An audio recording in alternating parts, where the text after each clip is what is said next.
ಚಾಯ್ತಿ ಕೇಂದ್ರ ಸರ್ಕಾರ ಮನ್ರೇಗಾ ಕಾಯ್ದೆಯ ಬದಲು ವಿಬಿಜಿ ರಾಮ್ಜಿ ಮಸೂದೆಯನ್ನು ಮಂಡಿಸಿ ಅದಕ್ಕೆ ಅಂಗೀಕಾರ ಪಡೆದು ರಾಷ್ಟ್ರಪತಿಗಳ ಅಂಕಿತದೊಂದಿಗೆ ಕಾಯ್ದೆಯಾಗಿ ರೂಪಿಸಿ ಹತ್ರ ಒಂದು ತಿಂಗಳಾದ ಮೇಲೆ ಇವತ್ತು ಕಾಂಗ್ರೆಸ್ ನಾಯಕರು ತಲೆಗೆ ಮುಂಡಾಸ್ ಕಟ್ಟಿಕೊಂಡು ಹೋರಾಟ ನಡೆಸಿದ್ದಾರೆ. ಹೈಕಮಾಂಡ್ ಹೇಳಿದ್ದನ್ನಷ್ಟೇ ಮಾಡುವ ವಿಧೇಯ ವಿದ್ಯಾರ್ಥಿಗಳಂತೆ ಇವತ್ತು ವಿಬಿಜಿ ರಾಮ್ಜಿ ವಿರುದ್ಧ ದೊಡ್ಡ ಹೋರಾಟವನ್ನು ಸಂಘಟಿಸಿ ಅಬ್ಬರದ ಮಾತಾಡಿದ್ದಾರೆ. ಇದುವೇ ಇವತ್ತಿನ ಪಂಚಾಯಿತಿಯ ಮೊದಲನೇ ಸುದ್ದಿ, ಮುಂಡಾಸು ಪ್ರತಿಭಟನೆ. ಎಲ್ಲರ ತಲೆಗಳಲ್ಲೂ ಕೂಡ ಮುಂಡಾಸನ್ನು ಕಟ್ಕೊಂಡಿದ್ದಾರೆ. ಇವತ್ತು ಕಾಂಗ್ರೆಸ್ ನಾಯಕರು CM Siddaramaiah, DCM DK Shivakumar, ಕಾಂಗ್ರೆಸ್ನ ರಾಜ್ಯ ಉಸ್ತುವಾರಿ ರಣದೀಪ್ ಸಿಂಗ್ ಸುರ್ಜೇವಾಲಾ ಸೇರಿದಂತೆ ಬಹುತೇಕರು ತಲೆಗೆ ಮುಂಡಾಸ್ ಕಟ್ಟಿಕೊಂಡು ಹೋರಾಟಕ್ಕಿಳಿದಿದ್ರು. ಇದೆಲ್ಲ ಮನ್ರೇಗಾ ಕಾಯ್ದೆಯ ಬದಲು ಕೇಂದ್ರ ಸರ್ಕಾರ ಜಾರಿಗೆ ತಂದಿರುವ ವಿಬಿಜಿ ರಾಮ್ಜಿ ಕಾಯ್ದೆಯ ವಿರುದ್ಧ. ಕೇಂದ್ರ ಸರ್ಕಾರ ಹೊಸ ಕಾಯ್ದೆ ತಂದು ಆಲ್ಮೋಸ್ಟ್ ಒಂದು ತಿಂಗಳಾಯಿತು. ಇದಾದ ಮೇಲೆ ರಾಜ್ಯದ ಕಾಂಗ್ರೆಸ್ ಸರ್ಕಾರ ಮತ್ತು ಕಾಂಗ್ರೆಸ್ ಪಕ್ಷ ಹೋರಾಟವನ್ನು ಕೈಗೆತ್ತಿಕೊಂಡಿದೆ. ಯಾವುದೇ ಕಾರಣಕ್ಕೂ ವಿಬಿಜಿ ರಾಮ್ಜಿ ಆಗಬಾರ್ದು, ಮನ್ರೇಗಾ ವಾಪಸ್ ಬರಲೇಬೇಕು, ಮನ್ರೇಗಾವನ್ನು ಉಳಿಸಿ, ಹೀಗೆ ಘೋಷಣೆಗಳನ್ನು ಕೂಗ್ತಿದ್ದಾರೆ ಒಂದು ತಿಂಗಳಾದ್ಮೇಲೆ. ಈ ಹೋರಾಟವನ್ನು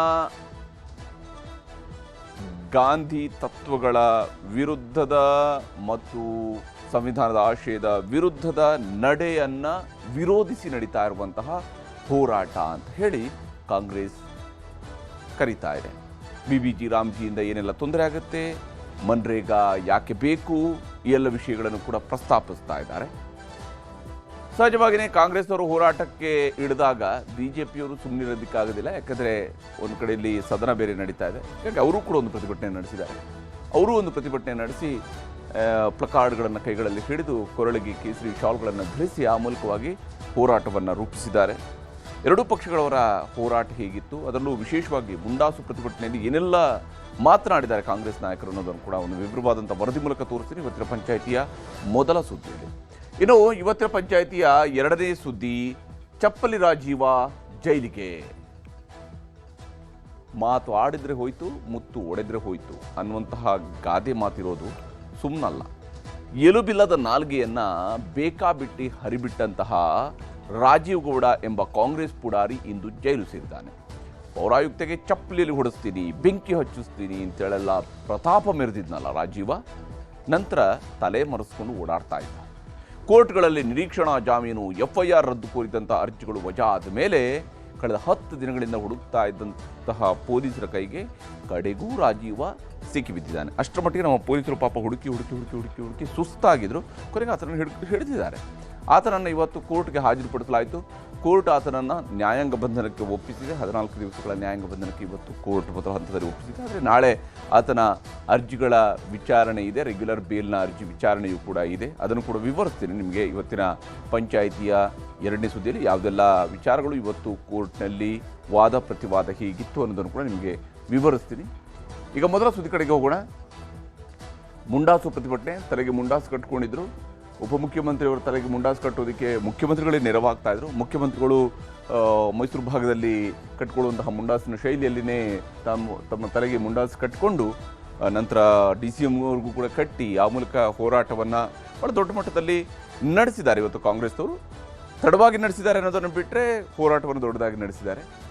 ಮನ್ರೇಗಾ ವಿರುದ್ಧ, ಮನ್ರೇಗಾ ಯಾವುದೇ ಕಾರಣಕ್ಕಾಗಿಯೂ ಕೂಡ ಮನ್ರೇಗಾದ ಪರವಾಗಿ ಮನ್ರೇಗಾ ಜಾರಿ ಆಗಬೇಕು, ಅದು ಮತ್ತೆ ಬರಲೇಬೇಕು ಅಂತ ಹೇಳಿ ವಿಬಿಜಿ ರಾಮ್ಜಿ ವಿರುದ್ಧ ಹೋರಾಟವನ್ನು ಸಂಘಟಿಸಿದ್ದಾರೆ. ಯಾವ ಸ್ವರೂಪದಲ್ಲಿ ಹೋರಾಟ ಇತ್ತು, ಬಿಜೆಪಿಯ ಕೌಂಟರ್ ಹೇಗಿತ್ತು ಹೊರತು.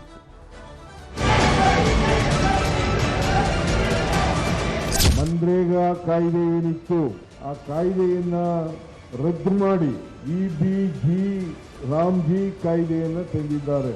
ಇದು ಹಿಂದ್ಗಡೆ ಇರೋರು ಯಾರು ಗೊತ್ತಾ ನಿಮ್ಗೆ? RSS. ನಾಚಿಕೆ ಆಗಬೇಕು. ಒಂದು ಸರ್ಕಾರ ನಡೆಸೋರು ಈ ಥರ ಎಲ್ಲ ಪ್ರತಿಭಟನೆಯನ್ನ ಮಾಡಿದ್ರೆ ಜನಕ್ಕೆ ಏನು ಕಾನ್ಫಿಡೆನ್ಸ್ ಮಾಡ್ತದೆ? ನಮಗೆ ನಿಮ್ಮ ಕಾಯ್ದೆ ಬೇಡ, ನಮ್ಮನ್ನ ಬೇಕಾದ್ರೆ ಪೊಲೀಸವರು ಮಂತ್ರಿಗಳ ಸಮೇತ ಬೇಕಾದ್ರೆ ಬಂಧಿಸ್ಲಿ, ನಾವು ಕೇರ್ ಮಾಡುವುದಿಲ್ಲ. ಕೆಲವೊಂದು ಕಡೆ ಸರ್ಕಾರ ತಮ್ಮ ತಪ್ಪನ್ನು ಮುಚ್ಚಾಕೊಳ್ಳುವಂಥ ಪ್ರಯತ್ನ.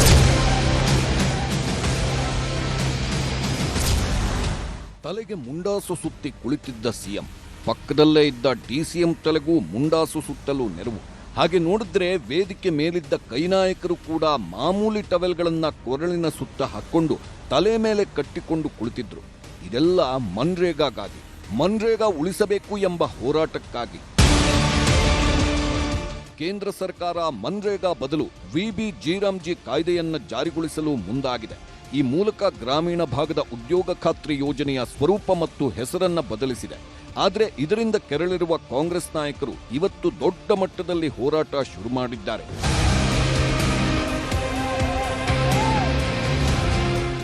ಬೆಂಗಳೂರಿನ ಫ್ರೀಡಂ ಪಾರ್ಕ್ನಲ್ಲಿ ಸಿಎಂ, ಡಿಸಿಎಂ ಸೇರಿ ಕಾಂಗ್ರೆಸ್ ನಾಯಕರು ಹೋರಾಟಕ್ಕಿಳಿದಿದ್ರು. ಕೂಲಿ ಕಾರ್ಮಿಕರನ್ನ ಪ್ರತಿಬಿಂಬಿಸುವ ಟವೆಲ್ ತೊಟ್ಟು ಕೈ ನಾಯಕರು ಕೇಂದ್ರದ ವಿರುದ್ಧ ವಾಗ್ದಾಳಿ ನಡೆಸಿದ್ರು. ಮುಂಡಾಸು ಕಟ್ಟಿಕೊಳ್ಳಲು ಪ್ರಯತ್ನಿಸುತ್ತಿದ್ದ ಡಿಕೆ ಶಿವಕುಮಾರ್ಗೆ ತಾವೇ ಮುಂಡಾಸು ಕಟ್ಟಿಕೊಳ್ಳಲು ನೆರವಾದ್ರು ಸಿಎಂ ಸಿದ್ದರಾಮಯ್ಯ.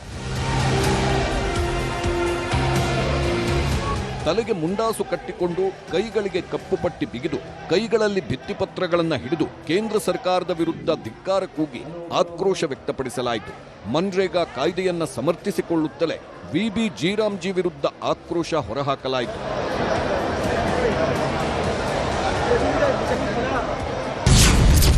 ನಿರುದ್ಯೋಗದಿಂದ ಆಗುತ್ತಿದ್ದ ಆತ್ಮಹತ್ಯೆಗಳ ತಡೆಗಾಗಿ ನರೇಗಾ ಕಾಯ್ದೆ ರೂಪಿಸಲಾಗಿತ್ತು ಎನ್ನುವುದು ಕಾಂಗ್ರೆಸ್ ಮುಂದಿಡುತ್ತಿರುವ ವಾದ.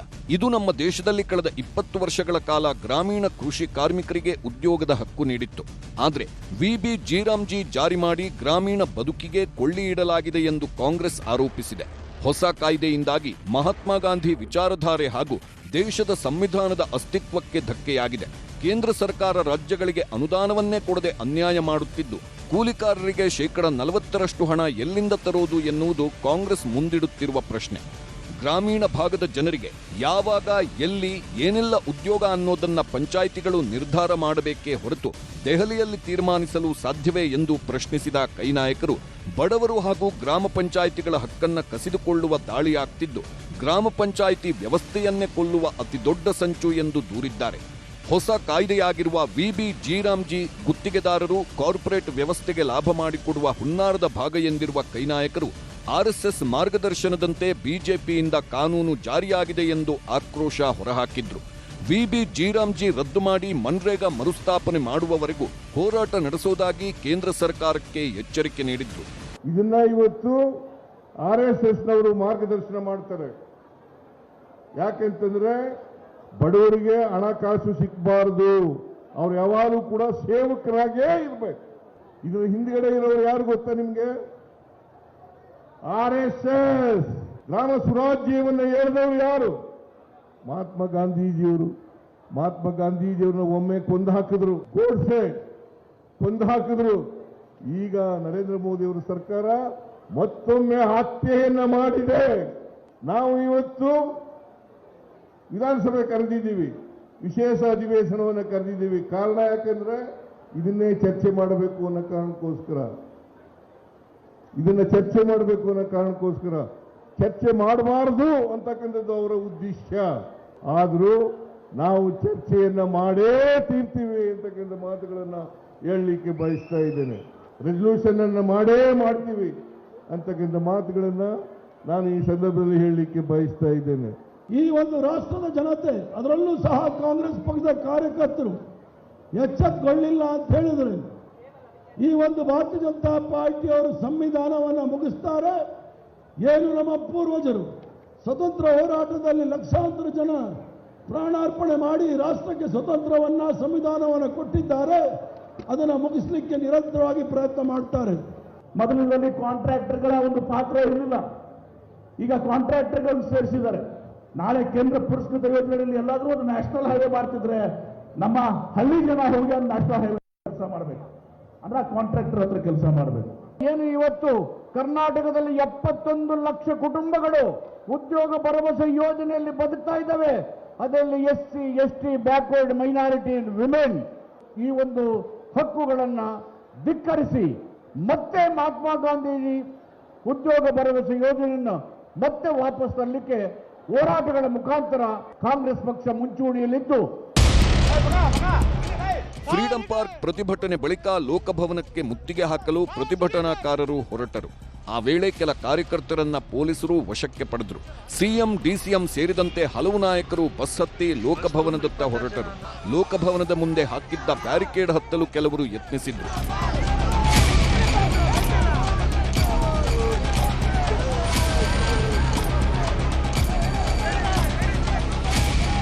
ಪ್ರತಿಭಟನಾಕಾರರನ್ನ ತಡೆದ ಪೊಲೀಸರು ಸಿಎಂ, ಡಿಸಿಎಂ ಸೇರಿ 26 ಮಂದಿಗೆ ಮಾತ್ರ ರಾಜ್ಯಪಾಲರ ಭೇಟಿಗೆ ಅವಕಾಶ ನೀಡಿದ್ರು.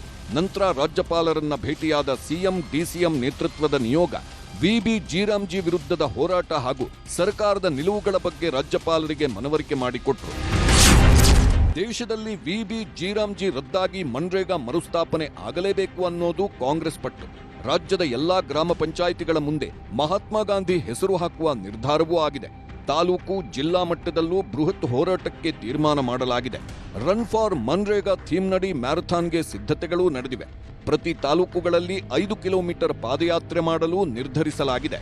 ಎಲ್ಲ ಗ್ರಾಮ ಪಂಚಾಯಿತಿಗಳ ಹೆಸರನ್ನ ಮುಂದಿನ ದಿನದಲ್ಲಿ ಎಲ್ಲ ಕೂಡ ಮಹಾತ್ಮ ಗಾಂಧೀಜಿ ಗ್ರಾಮ ಪಂಚಾಯಿತಿ ಅಂತೇಳಿ ಹೆಸರನ್ನ ಇಟ್ಟು ಅವ್ರ ಹೆಸರನ್ನ ಶಾಶ್ವತವಾಗಿಡುವಂತ ತೀರ್ಮಾನವನ್ನ ಇವತ್ತು ಫ್ರೀಡಂ ಪಾರ್ಕ್ ನಲ್ಲಿ ತೀರ್ಮಾನವನ್ನು ಮಾಡಿದೆ. ಪಕ್ಷ ಈ ತೀರ್ಮಾನವನ್ನು ತೆಗೆದುಕೊಂಡಿದೆ. ಸರ್ಕಾರ ಈ ತೀರ್ಮಾನವನ್ನು ಇಂಪ್ಲಿಮೆಂಟ್ ಮಾಡಿದೆ. ಮನ್ರೇಗಾ ಉಳಿವಿಗಾಗಿ ಕಾಂಗ್ರೆಸ್ ಹೋರಾಟ ಮಾಡುತ್ತಿರುವಾಗಲೇ ದೋಸ್ತಿ ನಾಯಕರು ತಿರುಗೇಟು ಕೊಟ್ಟಿದ್ದಾರೆ. ವಿಧಾನಸೌಧದ ಗಾಂಧಿ ಪ್ರತಿಮೆ ಬಳಿ ಬಿಜೆಪಿ, ಜೆಡಿಎಸ್ ನಾಯಕರು ಜಂಟಿ ಪ್ರತಿಭಟನೆ ಮಾಡಿದ್ರು. ಸರ್ಕಾರದ ವೈಫಲ್ಯಗಳನ್ನೇ ಅಸ್ತ್ರ ಮಾಡಿಕೊಂಡು ಬಿಸಿ ಮುಟ್ಟಿಸಿದ್ರು. ಗೌರವಾನ್ವಿತ ರಾಜ್ಯಪಾಲರು ಜಂಟಿ ಸದನವನ್ನ ಉದ್ದೇಶಿಸಿ ಮಾತನಾಡೋದಕ್ಕೆ ಸದನಕ್ಕೆ ಬಂದಂತ ಸಂದರ್ಭದಲ್ಲಿ ಯಾವ ರೀತಿ ಕಾಂಗ್ರೆಸ್ ಪಕ್ಷದ ಗುಂಡಾಗಳು ಸದನದ ಒಳಗಡೆ ರಾಜ್ಯಪಾಲರ ಜೊತೆ ದುರ್ವರ್ತನೆ ಮಾಡಿದ್ದಾರೆ ಅನ್ನೋದನ್ನ ಇಡೀ ದೇಶದ ಜನ ನೋಡಿದ್ದಾರೆ. ರಾಜ್ಯಪಾಲರನ್ನ ಜೀತದಾಳು ತರ ನೋಡ್ಕೊಳ್ತಾ ಇದ್ರು. ಇನ್ನೂ ಅದೇ ಭ್ರಮೆನಲ್ಲಿ ಇವತ್ತು ಸಿದ್ದರಾಮಯ್ಯ ಸರ್ಕಾರ, ಕಾಂಗ್ರೆಸ್ ಸರ್ಕಾರ ಇದ್ದಂತೆ ಕಾಣ್ತಾ ಇದೆ. ರಾಮಕೃಷ್ಣ ಹೆಗಡೆ ಅವರು ಇದ್ದಾಗ ಲಿಕ್ಕರ್ ಒಂದು ದೊಡ್ಡ ಹಗರಣ ಆಗಿ ಇಡೀ ಸರ್ಕಾರನೇ ಹೋಗುವಂಥ ಪರಿಸ್ಥಿತಿ ಆಗಿತ್ತು.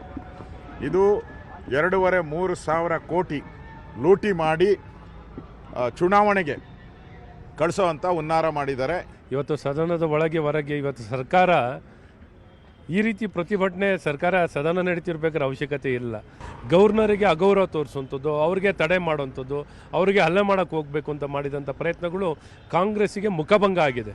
ಈ ಮಧ್ಯೆ ವಿಧಾನಸಭೆಯಲ್ಲಿ ರಾಜ್ಯಪಾಲರ ಭಾಷಣದ ಮೇಲಿನ ವಂದನಾ ನಿರ್ಣಯದ ಚರ್ಚೆ ವೇಳೆಯೂ ಆಡಳಿತ ಮತ್ತು ಪ್ರತಿಪಕ್ಷಗಳ ಸದಸ್ಯರ ಮಧ್ಯೆ ವಾಗ್ವಾದಗಳೇ ನಡೆದವು.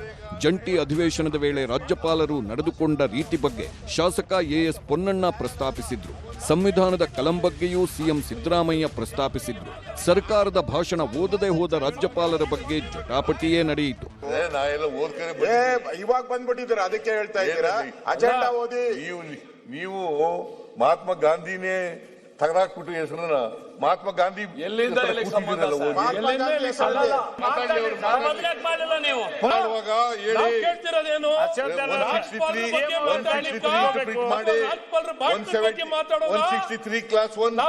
ಸರ್ಕಾರ ಏನಿದೆ ನೀತಿಗಳು ಅದನ್ನೇನು ಅಳವಡಿಸ್ತಾರೆ, ಮುಂದಕ್ಕೇನು ಅವರ ನಡೆ, ಮುಂದಕ್ಕೇನು ಕಾರ್ಯಕ್ರಮ, ಅದನ್ನ ಹೇಳೋದಂತ ಜವಾಬ್ದಾರಿ ಮತ್ತು ಕರ್ತವ್ಯ ರಾಜ್ಯಪಾಲರ ಮೇಲೆ ಇರ್ತದೆ 176 ನಲ್ಲಿ. ವಿಧಾನಸೌಧದ ಹೊರಗೂ ಕೂಡ ಮನ್ರೇಗಾ, ಗಾಂಧೀಜಿ, ರಾಜ್ಯಪಾಲರ ನಡವಳಿಕೆಗಳ ಬಗ್ಗೆ ಪರ ವಿರೋಧ ಮಾತುಗಳ ಮೇಲಾಟವಿತ್ತು. ಇವತ್ತು ರಾಜ್ಯಪಾಲರನ್ನ ಒಂದು ರೀತಿ ಜೀತದಾಳು ಅಂತೇಳಿ ಅನ್ಕೊಂಡಿದ್ದಾರೆ ಇವತ್ತು ಸಿದ್ದರಾಮಯ್ಯನವರು, ಕಾಂಗ್ರೆಸ್ ಸರ್ಕಾರದವರು. ಇದು ನಡುವೆ ರಾಜ್ಯಪಾಲರಿಗೆ ಇವತ್ತು ಜಂಟಿ ಅಧಿವೇಶನದ ಸಂದರ್ಭದಲ್ಲಿ ಅವರಿಗೆ ಅಪಮಾನ ಮಾಡಿರುವಂಥದ್ದು, ದುರ್ವರ್ತನೆ ಮಾಡಿರುವಂಥದ್ದು ಮತ್ತು ಅದನ್ನು ಡಿಫೆಂಡ್ ಮಾಡ್ಕೊಳ್ಳುವಂಥದ್ದು ಅವ್ರು ಮಾಡಿದ್ದೇ ಸರಿ ಅಂತೇಳಿ ಇವತ್ತು ಮಾನ ಮರ್ಯಾದೆ ಬಿಟ್ಟು ಇವತ್ತು ಪಾದಯಾತ್ರೆ ಮಾಡಿಕೊಂಡು ಇವತ್ತು ಅಲ್ಲಿ ಮುತ್ತಿಗೆ ಹಾಕ್ತಾರಂತೆ. ಯಾವ ಪುರುಷಾರ್ಥಕ್ಕೋಸ್ಕರ ಮುತ್ತಿಗೆ ಹಾಕ್ತೀರಿ? ಗಾಂಧೀಜಿ ಸ್ಟ್ಯಾಚ್ಯೂ ಮುಂದೆ ಕೂತ್ಕೊಳ್ಳೋಕ್ಕೆ ಎಲ್ಲ ಥರದ ಹಕ್ಕನ್ನು ಕಳ್ಕೊಂಡಿದ್ದಾರೆ. ನೈತಿಕತೆ ಇಲ್ಲ. ಗಾಂಧೀಜಿ ಹೆಸರನ್ನ, ಮಹಾತ್ಮ ಗಾಂಧಿ ಹೆಸರನ್ನ ತೆಗೆದ ಮೇಲೆ ಇನ್ನು ಯಾಕೆ ಅಲ್ಲಿ ಕೂತ್ಕೊಳ್ತಾರೆ? ಇದಿಷ್ಟು ಟ್ರೇಲರ್ ಅಷ್ಟೇ.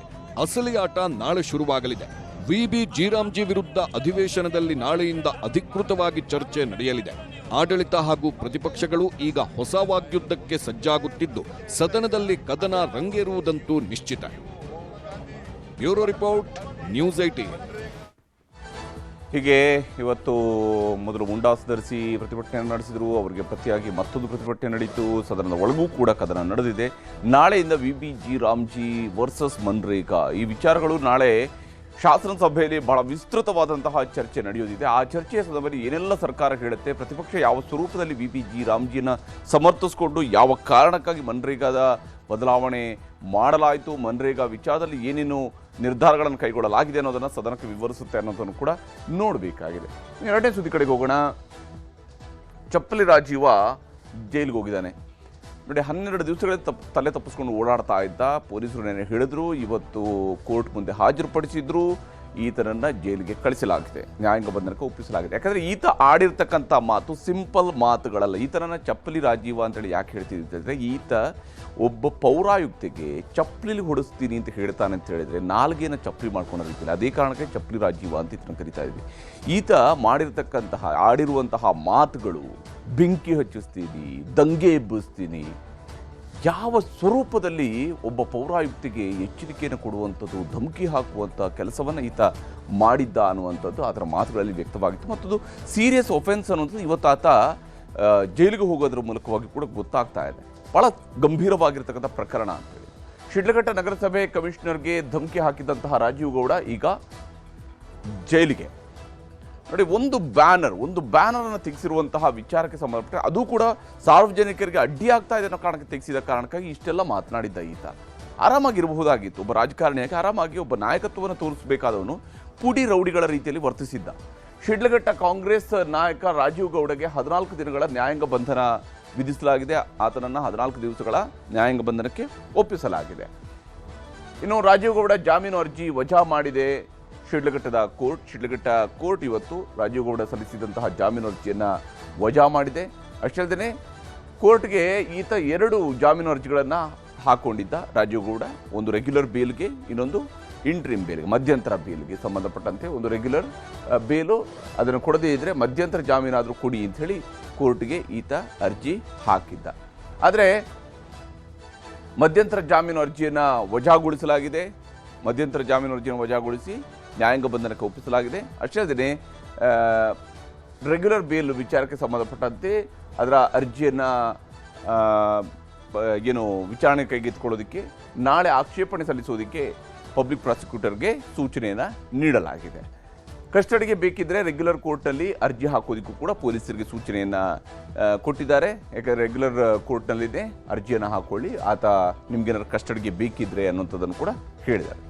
ಇಲ್ಲಿ ವಾದ ಪ್ರತಿವಾದ ಏನಿತ್ತು ಅನ್ನೋದನ್ನು ಕೂಡ ನಿಮಗೆ ಹೇಳ್ತೀನಿ. ಹಾಗೆಯೇ ಆಶಯ ನೀಡಿದ್ದಂತಹ ಕಮಿಷನರ್ ಅಮೃತಾ ಗೌಡಗೆ ಧಮಕಿ ಹಾಕಿ ತಲೆಮರೆಸಿಕೊಂಡಿದ್ದಂತಹ ರಾಜೀವ್ ಗೌಡನಿಗೆ ಆಶಯ ನೀಡಿದಂತಹ ವ್ಯಕ್ತಿ ಇವರು. ನಿನ್ನೆ ಕೇರಳದ ಗಡಿಯಲ್ಲಿ ಅರೆಸ್ಟ್ ಮಾಡಿದ್ರು ಪೊಲೀಸರು. ಈತನನ್ನು ಅರೆಸ್ಟ್ ಮಾಡಿ ಕರ್ಕೊಂಡು ಬರಲಾಯಿತು. ಹೀಗೆ ಕೇರಳಕ್ಕೆ ಹೋಗುವ ಮುನ್ನ ಮಂಗಳೂರಿನ ರೆಸಾರ್ಟ್ ಒಂದರಲ್ಲಿ ಈತ ವಾಸ್ತವ್ಯ ಹೂಡಿದ್ದ ರಾಜೀವ್ ಗೌಡ. ಈತನಿಗೆ ರೆಸಾರ್ಟ್ನ ಮಾಲೀಕ ಮೈಕಲ್ ಅವರು ಸಹಕಾರವನ್ನು ಕೊಟ್ಟಿದ್ದರು. ಹೀಗಾಗಿ ಮೈಕಲ್ ಅವರನ್ನು ಕೂಡ ಪೊಲೀಸರು ವಶಕ್ಕೆ ಪಡ್ಕೊಂಡಿದ್ರು. ಮೈಕಲನ್ನು ಕರ್ಕೊಂಡು ಬಂದು ಇವತ್ತು, ಆದರೆ ಮೈಕಲ್ಗೆ ಜಾಮೀನನ್ನು ಕೊಟ್ಟಿದ್ದಾರೆ ಶಿಡ್ಲಘಟ್ಟದ ಪೊಲೀಸರು. ಮೈಕಲನ್ನು ಕೂಡ ಕರ್ಕೊಂಡು ಬಂದಿದ್ದರು, ಆದರೆ ಆತನಿಗೆ ಮೈಕಲ್ಗೆ ಜಾಮೀನನ್ನು ಕೊಟ್ಟಿದ್ದಾರೆ ಶಿಡ್ಲಘಟ್ಟ ಪೊಲೀಸರು. ರಾಜೀವ್ ಗೌಡನನ್ನು ಮಾತ್ರ ಕೋರ್ಟ್ಗೆ ಹಾಜರುಪಡಿಸಿದ್ರು. ನಂತರ ಆತ ಜೈಲಿಗೆ ಹೋಗಿದ್ದಾನೆ. ರಾಜೀವ್ ಗೌಡ ವಿರುದ್ಧ ಹಾಕಿರುವಂತಹ ಸೆಕ್ಷನ್ಗಳಿಗೆ ಜಾಮೀನು ಕೊಡಬಹುದು ಅಂತೇಳಿ ವಿವೇಕ್ ಸುಬ್ಬಾರೆಡ್ಡಿ ಅವರು ವಾದ ಮಂಡನೆಯನ್ನು ಮಾಡಿದ್ದಾರೆ. ರಾಜೀವ್ ಗೌಡ ಪರ ವಕೀಲರು ರಾಜೀವ್ ಗೌಡ ವಿರುದ್ಧ BNS 132 ಹಾಕಿದ್ದಾರೆ. ಇದು ಮಾತ್ರ ಜಾಮೀನು ರಹಿತವಾಗಿರ್ತಕ್ಕಂತಹ ಕೇಸ್ ಇದು. ಆದರೆ ಈತ ರಾಜೀವ್ ಗೌಡನ ವಿಚಾರಕ್ಕೆ ಸಂಬಂಧಪಟ್ಟಂತೆ ವಾದವನ್ನು ಮಂಡಿಸ್ತಾ ಅಧಿಕಾರಿ ಜೊತೆಗೆ ಫೋನ್ನಲ್ಲಿ ಮಾತ್ರ ಮಾತಾಡಿದ್ದಾರೆ, ಯಾವುದೇ ರೀತಿಯಂತಹ ದೈಹಿಕ ಹಲ್ಲೆಯನ್ನು ನಡೆಸಿಲ್ಲ ಅನ್ನುವಂತಹ ವಾದವನ್ನು ಮಂಡಿಸಿದ್ದಾರೆ.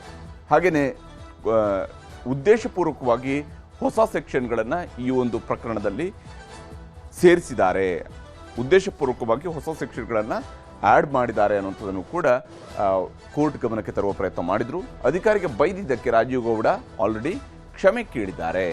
ಅವರು ಆಲ್ರೆಡಿ ವಿಡಿಯೋ ಮೂಲಕವಾಗಿ ಕ್ಷಮೆ ಕೇಳಿದ್ದಾರೆ. ಈ ವಾದವನ್ನು ಹೈಕೋರ್ಟ್ನಲ್ಲಿ ಕೂಡ ಮಾಡಿದರು. ರಾಜಕೀಯ ಶಕ್ತಿಗಳ ಕೈವಾಡ ಇದರಲ್ಲಿ ಇದೆ ಅನ್ನುವಂತಹ ಅಂಶವನ್ನು ಕೂಡ ಕೋರ್ಟ್ ಗಮನಕ್ಕೆ ತರುವಂತಹ ಪ್ರಯತ್ನವನ್ನು ಮಾಡಿದರು. ಮತ್ತು ರಾಜೀವ್ ಗೌಡನಿಗೆ ಬೇಲ್ ಕೊಡಬೇಕು ಅನ್ನೋಂತಹ ವಿನಂತಿಯನ್ನು ಮಾಡಿದರು. ಆದರೆ ಸರ್ಕಾರದ ಪರವಾಗಿ EPP ಅವರು ವಾದ ಮಂಡಿಸಿದ್ದಾರೆ. ಹೆಚ್ಚುವರಿ ಪಬ್ಲಿಕ್ ಪ್ರಾಸಿಕ್ಯೂಟರ್ ಅವರು ವಾದ ಮಂಡಿಸಿದ್ದಾರೆ. ಆರೋಪಿ ರಾಜೀವ್ ಗೌಡ ಮೊಬೈಲ್ ಸೀಸ್ ಆಗಿಲ್ಲ. ಆರೋಪಿಯಾಗಿರುವಂತಹ ರಾಜೀವ್ ಗೌಡ, ಯಾಕಂದರೆ ಯಾವ ಮೊಬೈಲ್ನಿಂದ ಆತ ಕರೆ ಮಾಡಿದ್ನಲ್ಲ ಆ ಮೊಬೈಲ್ ಸೀಸ್ ಆಗಿಲ್ಲ. ಇನ್ನು 12 ದಿನಗಳಿಂದ ಸಾಕಷ್ಟು ಕಡೆಗಳಲ್ಲಿ ಈತ ತಲೆಮರೆಸ್ಕೊಂಡಿದ್ರು. 12 ದಿವಸಗಳಿಂದ ತಲೆಮರೆಸ್ಕೊಂಡಿದ್ರು. ಹೀಗಾಗಿ ಎಲ್ಲೆಲ್ಲಿ ತಲೆಮರೆಸ್ಕೊಂಡಿದ್ರು ಅಲ್ಲೆಲ್ಲ ಹೋಗಿ ಮಹಜರು ಕೂಡ ಮಾಡಬೇಕಾಗತ್ತೆ. ಯಾವ ಕಾರಣಕ್ಕಾಗಿ ತಲೆಮರೆಸ್ಕೊಂಡು ಬೇರೆ ಬೇರೆ ಕಡೆಗಳಲ್ಲಿ ವಾಸ್ತವ್ಯ ಬದಲಿಸಿದ್ದಾರೆ ಅನ್ನುವಂತಹ ನಿಟ್ಟಲ್ಲೂ ಕೂಡ ಮೊಹಮ್ಮದ್ ಖಾಜಾ ಅವರು ವಾದ ಮಂಡಿಸಿದ್ದಾರೆ. ಆರೋಪಿ ಹೋಗಿದ್ದಂತಹ ಕಡೆಗಳಲ್ಲಿ ಮಹಜರು ಮಾಡಬೇಕಾಗಿದೆ ಅನ್ನುವಂಥದ್ದನ್ನು ಕೂಡ ಕೋರ್ಟ್ ಗಮನಕ್ಕೆ ತಂದಿದ್ದಾರೆ ಮೊಹಮ್ಮದ್ ಖಾಜಾ ಅವರು. ಕೆಟ್ಟದಾಗಿ ಬೈದಿರೋ ಕಾರಣಕ್ಕೆ BNS 132 ಸೆಕ್ಷನನ್ನು ಹಾಕಲಾಗಿದೆ ಅಂತೇಳಿ, ಯಾವ ಕಾರಣಕ್ಕಾಗಿ ಆತನ ವಿರುದ್ಧ BNS 132 ಹಾಕಿದ್ದಾರೆ ಅನ್ನುವಂಥ ವಿಚಾರ, ಮತ್ತು BNS ಒಂದು ಮಾತ್ರನೇ ನಾನ್ ಬೇಲೇಬಲ್ ಇರುವಂಥದ್ದು ಇಲ್ಲಿ. ಹಾಗಾಗಿ ಅವರಿಗೆ ಬೇಲ್ ಕೊಡಬೇಕು ಅನ್ನೋಂತಹ ವಾದವನ್ನೇನು ವಿವೇಕ್ ಸುಬ್ಬಾರೆಡ್ಡಿ ಅವರು ವಾದ ಮಂಡಿಸಿದ್ರು. ಆದರೆ ಆತ ಕೆಟ್ಟದಾಗಿ ಬೈದಿರುವ ಕಾರಣಕ್ಕಾಗಿ ಒಬ್ಬ ಮಹಿಳಾ ಅಧಿಕಾರಿಗೆ ಕೆಟ್ಟದಾಗಿ ಬೈದಿರುವ ಕಾರಣಕ್ಕಾಗಿಯೇ ನಾವು BNS 132 ಸೆಕ್ಷನನ್ನು ಹಾಕಲಾಗಿದೆ ಅನ್ನುವಂಥದ್ದನ್ನು ಕೋರ್ಟ್ ಗಮನಕ್ಕೆ ಸರ್ಕಾರದ ಪರ ವಕೀಲರು ತಂದಿದ್ದಾರೆ. ಎಲ್ಲರ ಮುಂದೆ ಹೇಳಲಾಗದ ಪದವನ್ನು ಬಳಸಿದ್ದಾರೆ. ಅಂದರೆ ಇದನ್ನು ಪಬ್ಲಿಕ್ ಆಗಿ ಎಲ್ಲರ ಮುಂದೆ ಹೇಳೋದಕ್ಕೆ ಸಾಧ್ಯ ಆಗದೇ ಇರತಕ್ಕಂತಹ ಪದಗಳನ್ನು ರಾಜೀವ್ ಗೌಡ ಬಳಸಿದ್ದಾರೆ ಅಂತೇಳಿ. ಯಾಕಂದ್ರೆ ಈಗ ವೈರಲ್ ಆಗಿರ್ತಕ್ಕಂತಹ ಆಡಿಯೋದಲ್ಲೇ ಸ್ಪಷ್ಟವಾಗಿ ಗೊತ್ತಾಗುತ್ತೆ ಎಷ್ಟು ಕೆಟ್ಟ ಕೊಳಕ ರೀತಿಯಲ್ಲಿ ಬೈದಿದ್ದಾರೆ ಅಂತ ಹೇಳಿದ್ರೆ, ಅದು ಒಬ್ಬ ಮಹಿಳಾ ಅಧಿಕಾರಿಗೆ ತಾನು ಮಾತನಾಡ್ತಿದ್ದೀನಿ ಅನ್ನೋಂಥದ್ದನ್ನು ಮೈ ಮೇಲೆ ಪ್ರಜ್ಞೆ ಕೂಡ ಇಟ್ಕೊಳ್ಳಲಾರದಂತೆ ಈ ರೀತಿಯಾದಂತಹ ಮಾತುಗಳನ್ನು ಆಡಿದ್ರು. ಹಾಗಾಗಿ ಅದನ್ನು ಕೋರ್ಟ್ನ ಗಮನಕ್ಕೆ ತಂದಿದ್ದಾರೆ. ಎಲ್ಲರ ಮುಂದೆ ಹೇಳಲಾರದಂತಹ ವಿಚಾರಗಳನ್ನು ಇವರು ಹೇಳಿದ್ದಾರೆ ಅಂಥೇಳಿ. ಇಷ್ಟೆಲ್ಲ ಆದಮೇಲೆ ಈಗ ಚಪ್ಲಿ ರಾಜೀವನನ್ನು ನ್ಯಾಯಾಧೀಶರು ನ್ಯಾಯಾಂಗ ಬಂಧನಕ್ಕೆ ಒಪ್ಪಿಸಿದ್ದಾರೆ. ಇಲ್ಲಿ ಈ ವ್ಯಕ್ತಿ ಆಡಿರ್ತಕ್ಕಂತಹ ಮಾತುಗಳು ಇದು ನಿಜಕ್ಕೂ ಕೂಡ ನಾಗರಿಕ ಸಮಾಜದಲ್ಲಿ ಯಾರೂ ಕೂಡ ಈ ರೀತಿಯಾಗಿ ಮಾತನಾಡಬಾರ್ದು. ಅದು ಮಹಿಳಾ ಅಧಿಕಾರಿಗೆ ಬೈದಿದ್ದಾರೆ ಅಂತೇಳಿ ಅಲ್ಲ, ಯಾವುದೇ ವ್ಯಕ್ತಿಗೆ ಬೈಯುವಂತಹ ಸಂದರ್ಭದಲ್ಲೇ ಆಗಲಿ ಇಷ್ಟೊಂದು ಕೆಟ್ಟದಾಗಿ ಮಾತನಾಡ್ಕೊಳ್ಳುವಂಥದ್ದಕ್ಕೆ ನಾಗರಿಕ ಸಮಾಜ ಅಂತ ನಾವು ಹೇಳೋದಕ್ಕೆ ಸಾಧ್ಯ ಇಲ್ಲ.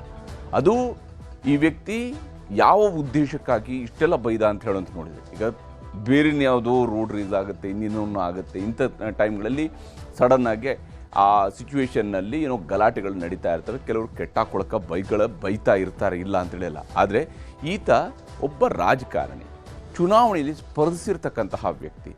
ಒಂದು ಚುನಾವಣೆಯಲ್ಲಿ ಸ್ಪರ್ಧಿಸಿರ್ತಕ್ಕಂತಹ ವ್ಯಕ್ತಿ ನಾಳೆ ಶಾಸಕನಾಗಬೇಕು ಅಂತೇಳಿ ಕನಸು ಕಾಣ್ತಾ ಇರುವಂತಹ ವ್ಯಕ್ತಿಗೆ ಕನಿಷ್ಠ ಪರಿಜ್ಞಾನ ಅನ್ನುವಂಥದ್ದು ಇರಬೇಕಾಗಿತ್ತು. ತಾನು ಒಬ್ಬ ಅಧಿಕಾರಿ ಜೊತೆಗೆ ಮಾತಾಡ್ತಾ ಇದ್ದೀನಿ ಅಂತೇಳಿ, ಅಧಿಕಾರಿ ಜೊತೆಗೆ ಮಾತಾಡುವಾಗ ಓಕೆ, ಇವರ ಬ್ಯಾನರ್ ರಿಮೂವ್ ಮಾಡಿದ್ದಾರೆ, ಯಾವ ಕಾರಣಕ್ಕೆ ರಿಮೂವ್ ಮಾಡಿದ್ದಾರೆ ಅವುಗಳನ್ನು ವಿಚಾರಿಸ್ಕೊಳ್ಬೋದಾಗಿತ್ತು, ಯಾವ ಕಾರಣಕ್ಕೆ ತೆಗೆದಿದ್ದೀರಿ ಅಂತ ಕೇಳ್ಕೊಳ್ಬೋದಾಗಿತ್ತು, ಆ ಅವಕಾಶ ಇತ್ತು. ಅಧಿಕಾರಿ ಕೂಡ ವಿವರಿಸ್ತಾ ಇದ್ರು, ಇಲ್ಲ ಅದು ಯಾವ ಕಾರಣಕ್ಕೆ ತೆಗೆದಿದ್ದೀವಿ ಅಂತ ಹೇಳಿದರು, ಸಾರ್ವಜನಿಕರಿಗೆ ತೊಂದರೆ ಆಗ್ತಿತ್ತು, ಕಂಪ್ಲೇಂಟ್ ಬಂದಿದೆ ಅಂತ ಹೇಳಿದರು.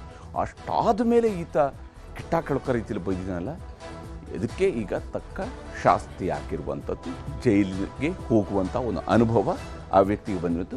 ಬಹುಶಃ ಇನ್ನಾದರೂ ಸುಧಾರಿಸ್ಕೊಳ್ಳುವಂಥದ್ದು ರಾಜೀವ್ ಗೌಡನ ಹಿತದೃಷ್ಟಿಯಿಂದ ಕೂಡ ಒಳ್ಳೆಯದು.